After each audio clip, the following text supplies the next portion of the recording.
Parte 4. Meus pais demoraram quase 2 anos para tomar a decisão de se separar, embora vivessem de fato sob o mesmo teto apenas por breves períodos. Meu pai desaparecia por semanas sem avisar com antecedência, deixando-me com medo de que tivesse tirado a própria vida em algum lugar escuro e sujo de Nápoles. Só depois descobri que ia se hospedar alegremente em uma bela casa em Posillipo que os pais de Costanza deram à filha, àquela altura já em briga permanente com Mariano.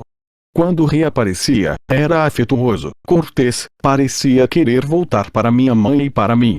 Mas, após alguns dias de reconciliação, meus pais voltavam a brigar por causa de tudo, exceto uma coisa sobre a qual sempre concordaram. Para o meu bem, eu não devia mais ver Vitória. Não fiz objeções, tinha a mesma opinião. E minha tia, por sua vez, a partir do momento em que a crise explodira, não apareceu nem deu mais notícias. Eu intuía que ela esperava que eu a procurasse. Ela, a empregada, achava que eu estaria sempre a seu serviço. Mas eu prometera a mim mesma que não a satisfaria mais. Estava esgotada, ela havia descarregado toda a sua pessoa em cima de mim, seus ódios, sua necessidade de vingança, sua linguagem, e eu torcia para que, da mistura de medo e fascinação que eu havia sentido em relação a ela, pelo menos a fascinação estivesse desvanecendo. Todavia, uma tarde, Vitória voltou a me tentar. O telefone tocou, atendi e a ouvi dizer do outro lado da linha: "Alô, a Giannina está, quero falar com a Giannina." Desliguei prendendo a respiração. Mas ela voltou a telefonar outras vezes, todos os dias sempre na mesma hora, nunca aos domingos. Forcei-me a não atender. Deixava o telefone tocar e, se minha mãe estava em casa e se dirigia para o telefone, eu gritava: "Não estou para ninguém", imitando o tom imperativo com o qual ela gritava para mim do seu quarto a mesma expressão. Naquelas ocasiões, eu ficava com a respiração suspensa, rezava com os olhos entreabertos para que não fosse Vitória. E, ainda bem, não aconteceu, ou pelo menos, se aconteceu, minha mãe não me disse.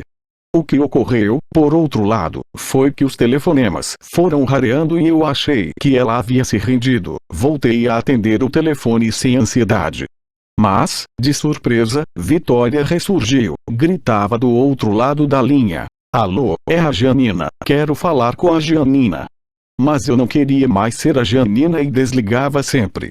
É claro, às vezes sua voz agitada me parecia sofrida, eu sentia pena e tinha curiosidade de revê-la, de questioná-la, de provocá-la.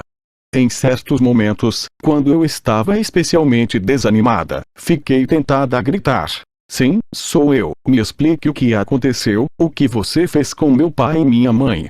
Mas me calei sempre, interrompendo a comunicação, e me acostumei a não mencioná-la nem para mim mesma.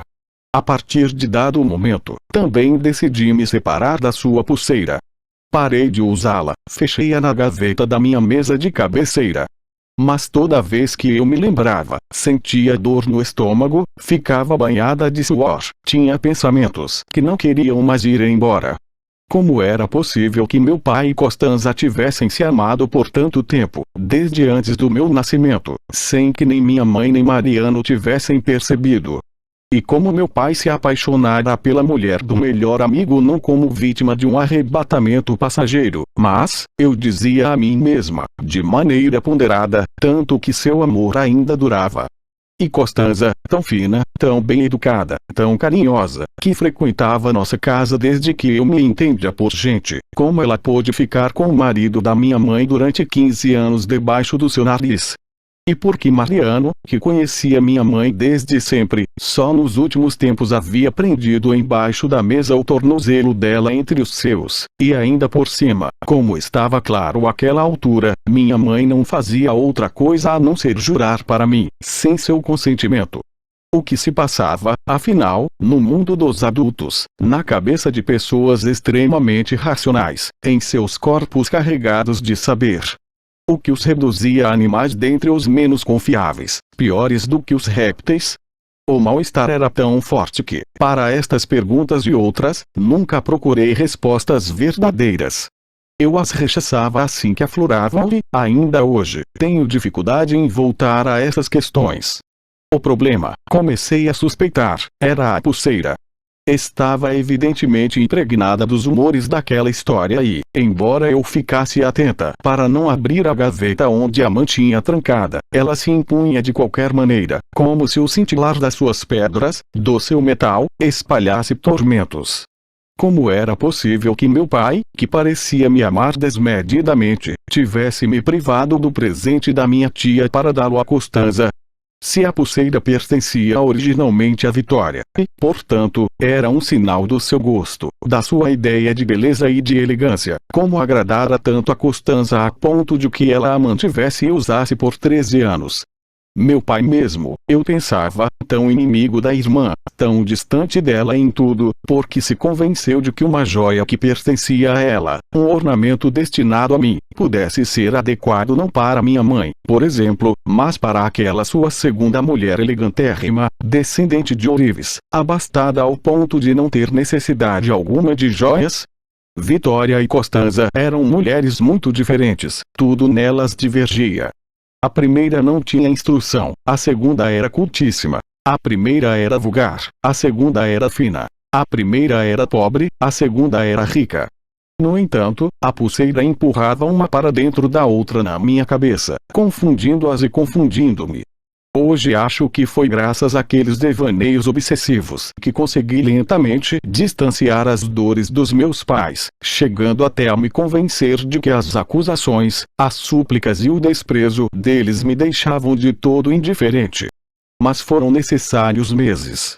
De início, debati-me como se estivesse me afogando e procurasse, aterrorizada, algo em que me agarrar. Às vezes, especialmente à noite, quando acordava cheia de angústia, eu pensava que meu pai, embora fosse um inimigo declarado de toda forma de magia, havia temido que aquele objeto, devido à sua proveniência, pudesse magicamente me machucar e, então, o afastara de casa para o meu bem. Essa ideia me acalmava, tinha um mérito de me devolver um pai afetuoso que, desde os primeiros meses da minha vida, tentara afastar de mim a maldade da tia Vitória, a vontade que aquela tia bruxa tinha de me possuir e me tornar igual a ela. Mas isso durava pouco, cedo ou tarde eu acabava perguntando a mim mesma. Mas, se ele amava Costanza a ponto de trair minha mãe, a ponto de se separar dela e de mim, porque deu a ela a pulseira maléfica? Talvez, eu fantasiava quase dormindo, porque ele gostasse muito da joia e isso o impedisse de jogá-la no mar. Ou porque, enfeitiçado ele mesmo pelo objeto, antes de se livrar da pulseira, quis vê-la pelo menos uma vez no pulso de Costanza e esse desejo foi sua perdição. Costanza pareceu ainda mais bonita do que já era, e a pulseira encantada o acorrentou a ela para sempre, impedindo que continuasse a amar somente minha mãe. Em suma, para me proteger, meu pai acabou sofrendo ele mesmo a magia malvada da irmã. Eu muitas vezes imaginava que Vitória havia previsto minuciosamente aquele passo em falso do irmão, o que arruinara toda a família. Essa volta às fábulas da infância, justamente enquanto eu sentia tê-la definitivamente deixado para trás, teve por algum tempo o mérito de reduzir ao mínimo não apenas as responsabilidades do meu pai, mas também as minhas.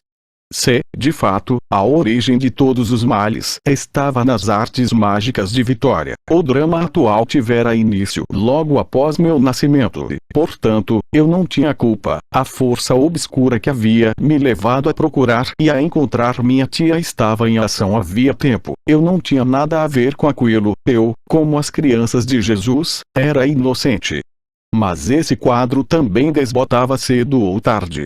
Malefício ou não, o dado de fato era que, 13 anos antes, meu pai havia considerado bonito o objeto com o qual a irmã me presenteara e tal beleza fora ratificada por uma mulher fina como Costanza. Isso, por consequência, fazia voltar ao centro da questão, mesmo no mundo fabuloso que eu construía, uma proximidade incongruente entre vulgaridade e fineza, e aquela ulterior ausência de limites nítidos em um momento em que eu perdia todas as antigas orientações, me deixava ainda mais perdida. Minha tia se transformava de trivial em mulher de bom gosto. Meu pai e Costanza, de pessoas de bom gosto, se transformavam, como de resto demonstravam as afrontas que haviam feito a minha mãe e até ao odioso Mariano, em triviais. Então, às vezes, antes de pegar no sono, eu imaginava um túnel subterrâneo que estabelecia uma comunicação entre meu pai, Costanza, Vitória, mesmo contra a vontade deles. Por mais que se considerassem diferentes, para mim pareciam cada vez mais farinha do mesmo saco. Meu pai, na minha imaginação, agarrava as nádegas de Costanza e a puxava para si da mesma forma como Enzo fizera no passado com minha tia e, certamente, também com Margarita. Assim ele causava dor à minha mãe, que chorava como nas fábulas, enchendo frascos e mais frascos de lágrimas até perder a razão. E eu, que permanecia morando com ela, teria uma vida opaca, sem a diversão que ele sabia me proporcionar, sem a sua inteligência sobre as coisas do mundo, capacidades que seriam aproveitadas por Costanza e da Ângela. O clima era esse quando, uma vez, ao chegar da escola, descobri que a pulseira era dolorosamente significativa não somente para mim. Abri a porta de casa com as chaves. Encontrei minha mãe no meu quarto, em pé diante da mesa de cabeceira, absorta. Havia tirado a joia da gaveta e a segurava entre os dedos, fitando-a como se fosse o colar de harmonia, como se quisesse atravessar sua superfície para chegar até suas prerrogativas de objeto maléfico. Percebi naquela ocasião que seus ombros estavam muito curvados, ela se tornara seca e corcunda. Você não vai usar mais? Perguntou ao perceber minha presença, mas sem se virar. Não me agrada. Você sabe que não era da tia Vitória, mas da sua avó? Quem disse? Ela me contou que havia telefonado pessoalmente para a Vitória e que soube por ela que a mãe lhe deixara a pulseira pouco antes de morrer.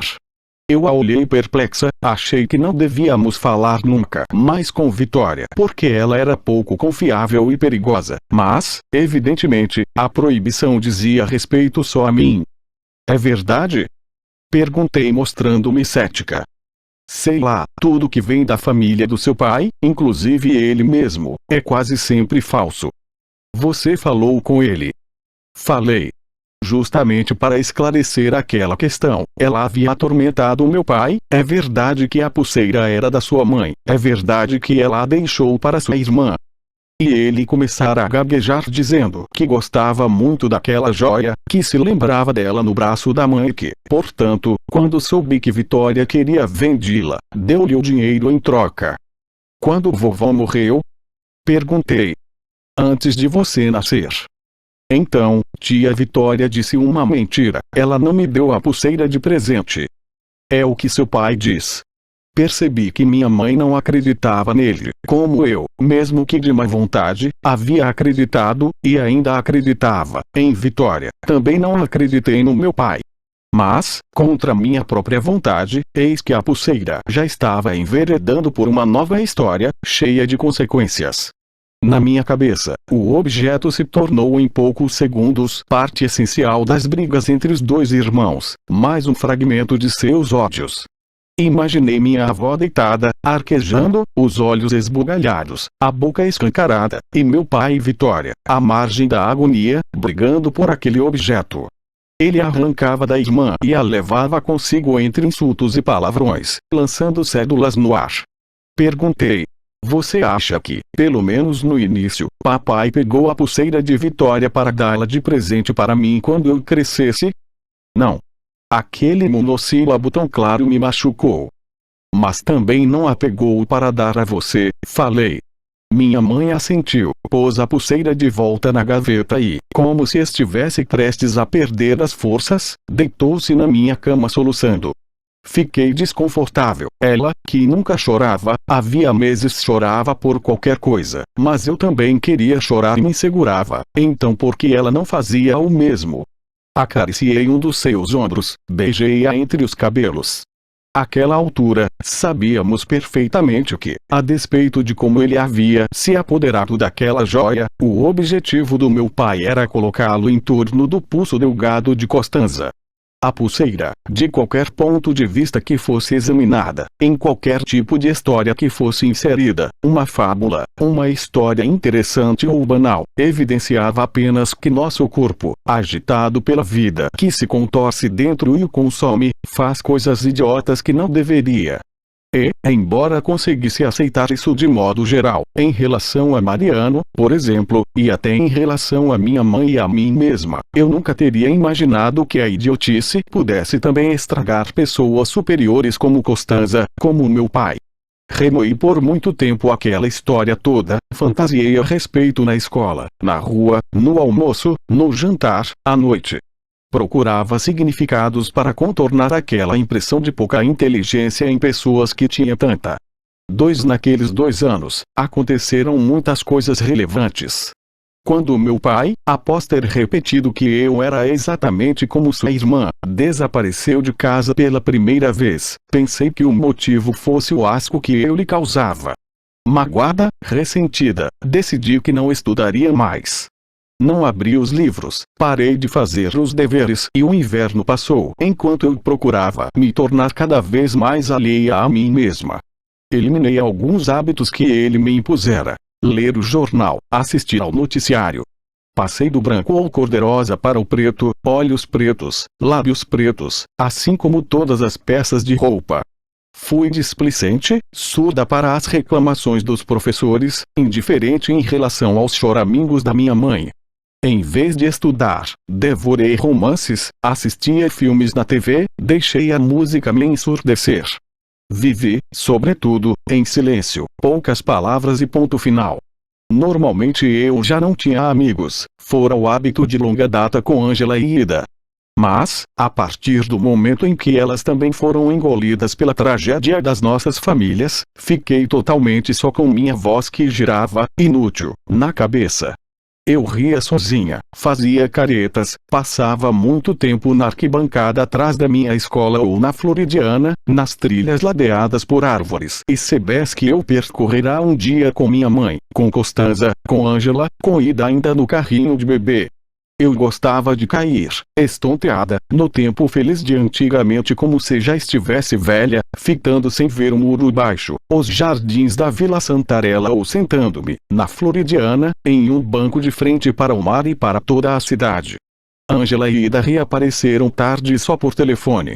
Quem ligou foi Ângela com muita alegria, disse que queria me mostrar logo a nova casa de Posillipo. Quando você vem? Perguntou. Não sei.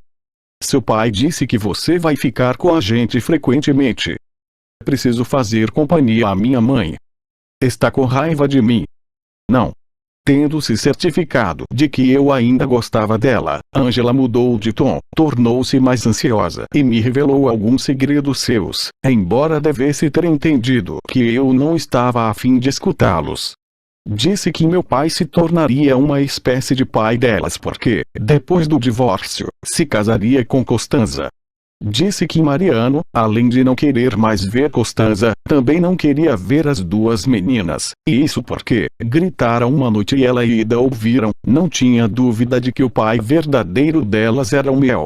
Revelou-me, por fim, que tinha um namorado, mas que eu não devia contar a ninguém. Seu namorado era Tonino, ele havia telefonado com frequência, viram-se em Posillipo, fizeram vários passeios até Mergelina e, havia menos de uma semana, tinham se declarado um para o outro.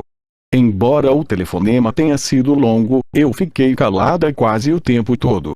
Não me pronunciei nem mesmo quando ela me sussurrou ironicamente que, como talvez fôssemos irmãs, eu me tornaria a cunhada de Tonino. Só quando Ida, que devia estar ali do lado, gritou desolada para mim. Não é verdade que somos irmãs, seu pai é simpático, mas quer o meu, eu disse baixinho. Concordo com Ida, e mesmo que a mãe de você se case com o meu pai, vocês continuarão a ser as filhas de Mariano, e eu, de Andrea. No entanto, guardei dentro de mim o incômodo que senti ao saber que Ângela estava namorando Tonino. Apenas murmurei. Eu estava brincando quando disse que ele gostava de mim. Tonino nunca gostou de mim. Eu sei, perguntei para ele antes de aceitar o namoro e ele jurou que nunca teve simpatia por você. Gostou de mim desde o primeiro momento em que me viu. Só pensa em mim. Depois, como se o mal-estar que fazia pressão por trás da conversa tivesse rompido a barragem, ela caiu em prantos, pediu desculpa e desligou. Todos nós chorávamos tanto, eu não suportava mais as lágrimas. Em junho, minha mãe foi ver como eu tinha me saído na escola e descobriu que eu havia sido reprovada. É claro que ela sabia que eu estava indo muito mal, mas a reprovação lhe pareceu excessiva. Quis falar com os professores, quis falar com a diretora, me arrastou consigo como se eu fosse a prova de que uma injustiça havia sido cometida. Foi um calvário para nós duas. Os professores mal se lembravam de mim, mas mostraram suas pautas cheias de notas ruins, provaram para minha mãe que eu tinha faltas excessivas. Ela ficou sem graça, em especial por causa das faltas. Murmurou: "Onde você foi? O que você fez?" Eu disse: "Eu estava na Floridiana." A menina, interveio a certa altura o professor de gramática, evidentemente não leva jeito para os estudos clássicos.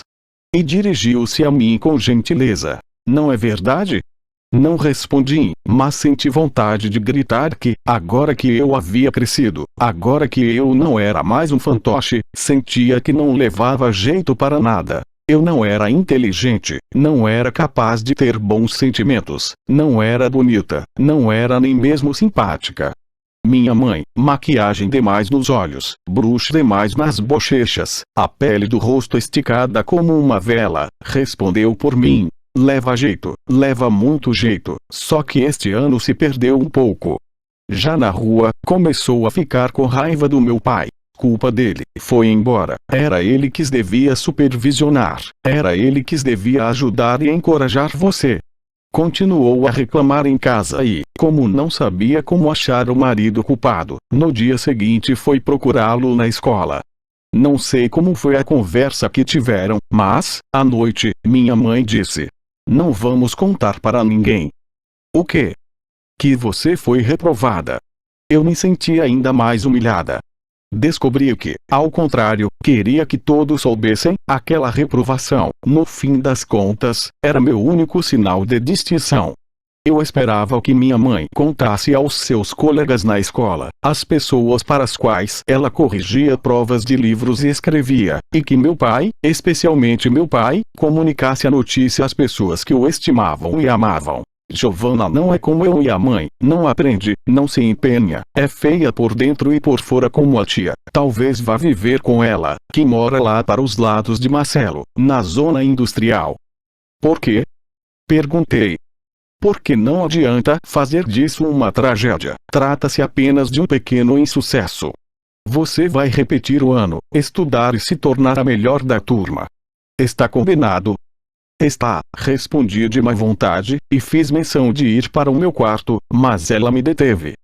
"Espere, lembre-se de não contar, nem mesmo para Ângela e Ida." "Elas passaram de ano." "Passaram." "Foi papai que pediu para que eu não contasse nem mesmo para elas." Ela não me respondeu, inclinou-se sobre o trabalho, pareceu-me ainda mais magra. Entendi que eles se envergonhavam do meu fracasso, talvez fosse o único sentimento que ainda tinham em comum. 3 Não houve férias naquele verão, minha mãe não as tirou, do meu pai, não sei, só o vimos outra vez no ano seguinte, com o inverno já em curso, quando ela o convocou para pedir que legalizasse a separação dos dois. Mas eu não sofri, passei o verão inteiro fingindo não perceber que minha mãe estava desesperada.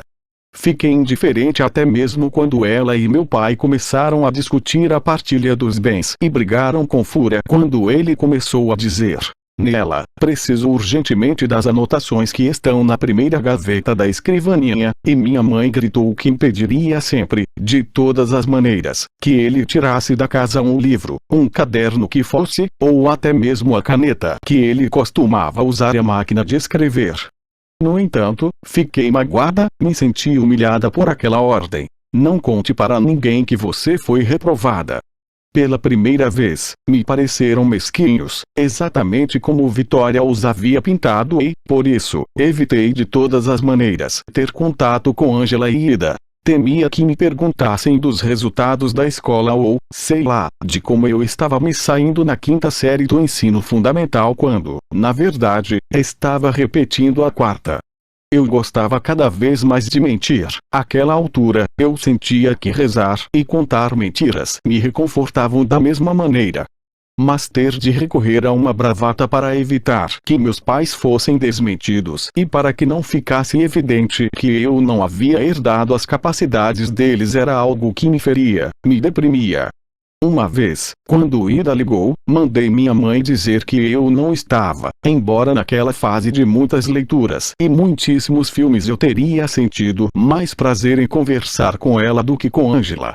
Mas preferia o isolamento absoluto.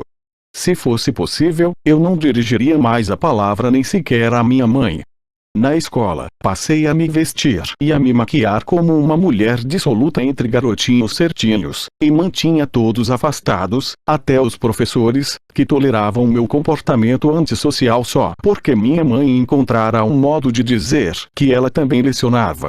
Em casa, quando ela não estava, eu ouvia música a todo volume, às vezes, dançava furiosamente. Com frequência os vizinhos iam reclamar, tocavam a campainha, mas eu não atendia.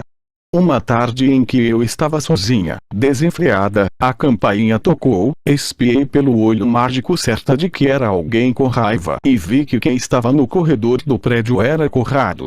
Decidi não abrir nem mesmo para ele, mas percebi que ele devia ter ouvido meus passos no corredor. Estava olhando fixamente para o olho mágico com seu atrevimento de sempre, talvez percebesse até minha respiração do outro lado da porta e, de fato, sua expressão séria mudou para um sorriso largo e tranquilizador. Lembrei-me da foto do seu pai que eu havia visto no cemitério, na qual o amante de Vitória ria com satisfação, e pensei que não deveriam pôr nos cemitérios fotos de mortos rindo, ainda bem que o sorriso de Conrado era o de um rapaz vivo. Deixei-o entrar, sobretudo, porque meus pais sempre me advertiram para não abrir a porta para ninguém na ausência deles, e não me arrependi. Ele ficou uma hora e, pela primeira vez desde o início daquela longa crise, fui tomada por uma alegria da qual não acreditava mais ser capaz.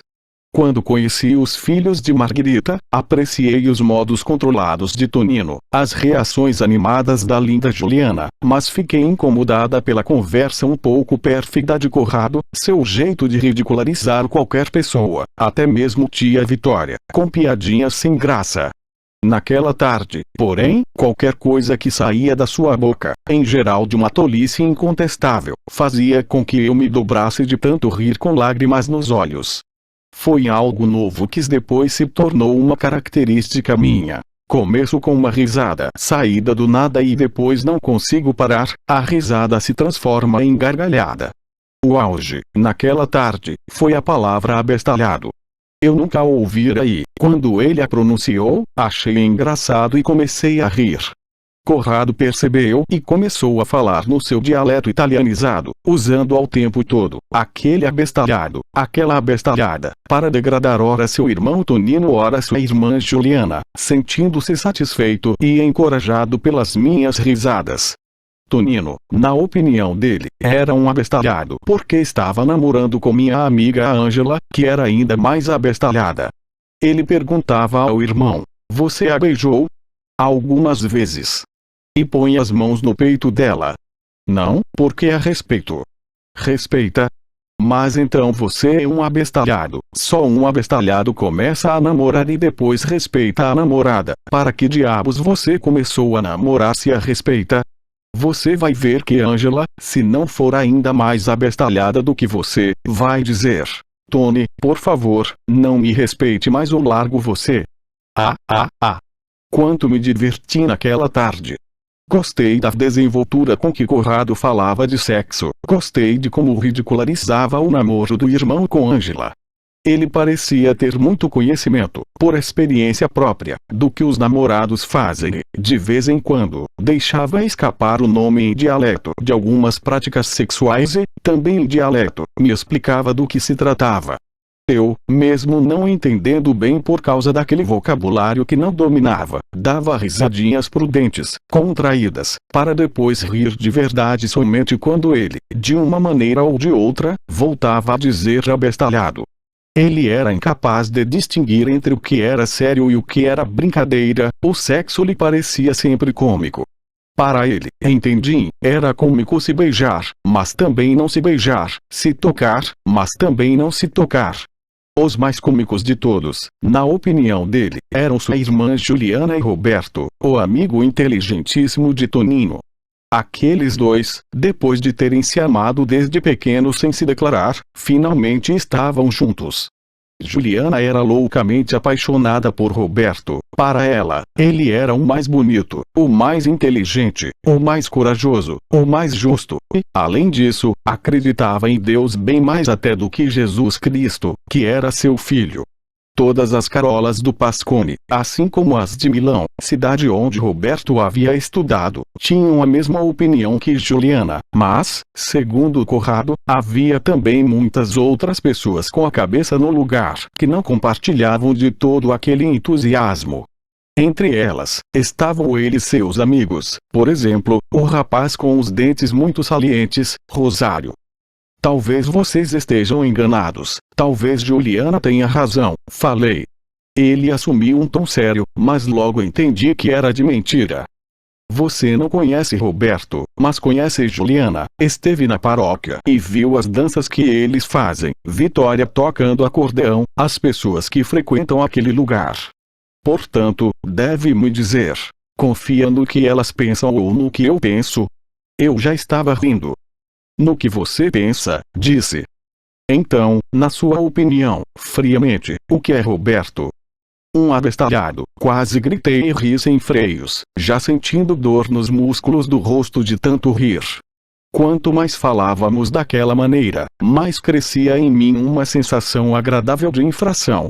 Eu havia deixado entrar na casa vazia aquele rapaz que devia ser pelo menos 6 ou 7 anos mais velho do que eu. Eu havia aceitado conversar alegremente com ele, durante quase 1 hora, de histórias sexuais.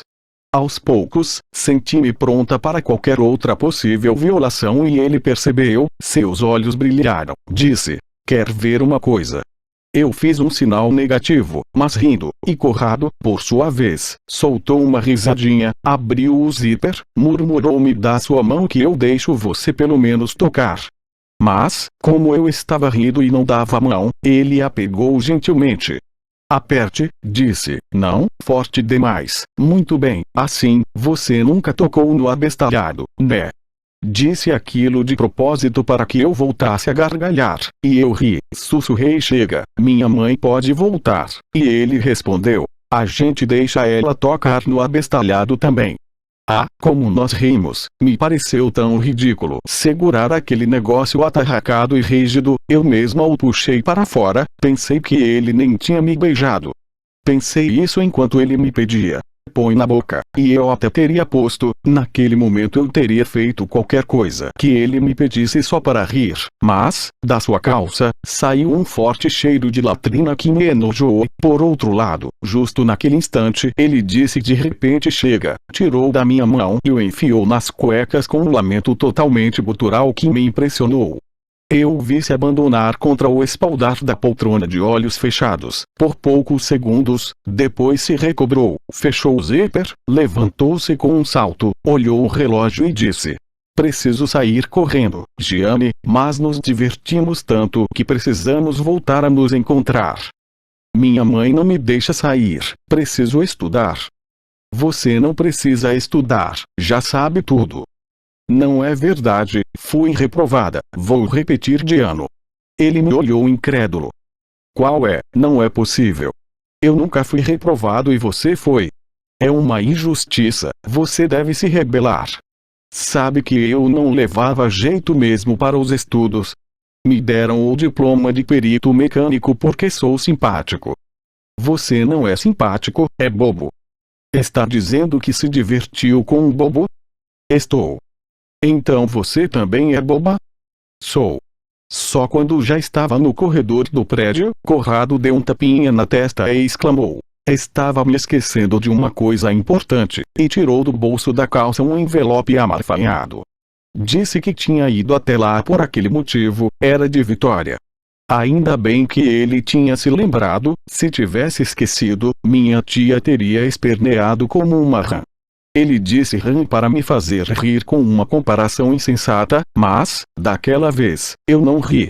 Assim que ele me entregou o envelope e desapareceu escadaria abaixo, minha angústia voltou. O envelope estava colado, todo amassado, imundo. Eu abri às pressas antes que minha mãe voltasse. Eram poucas linhas e, mesmo assim, com vários erros de ortografia.